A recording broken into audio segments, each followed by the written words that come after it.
अक्षय तृतीच्या तुम्हा सर्वांना खूप खूप शुभेच्छा बरं का. आणि आज अकिती म्हाळसुद्धा होतं. म्हणजे नवरात्रीच्या आधी बघा महालयीचा महिना असो, ते बार्शीचं म्हाळ असते बरं का. म्हणजे महालयीच्या नवरात्रीच्या दिवशी, नवरात्रीच्या महिन्यांमध्येच ते महालयीचे महिना असतो. आणि हे जे असतं की नाही, मे महिन्यामध्ये बसवेश्वर जयंती असते ना अक्षय तृतीयेला, तेव्हा हे वेगळं अजून एक म्हाळ असतं. म्हणजे वर्षातून 2दा म्हाळ घालायचे असतात. म्हणजे मेलेल्या माणसांना, पितरांना जीव घालतात आजच्या दिवशी. आणि ते चांगलं असतं बरं का. न चुकता प्रत्येकाने घातलं पाहिजे. कुणाची आई असेल, वडील असेल किंवा सासू-सासरे असतील तर ते पुढच्या पिढीला चांगलं असताना ते दोष निर्माण होतो.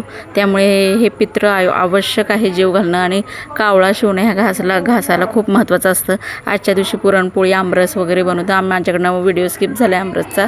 हे माझे सासरे आहेत बघा. आणि एखादी सौभाग्यवती वारलेली असतं तर त्यांच्या नावाने पण एखाद्या बाईला, सौभाग्यवती बाईलाच जीव घालायचं असतं. अशा प्रकारे जीव घालतात. आणि आकिती म्हणजे अक्षय तृतीया बरं का. पहिल्याची लोक अक्षय तृतीयेला आकिती म्हणत होते. चला सबस्क्राईब करा की व्हिडिओ पटापटा.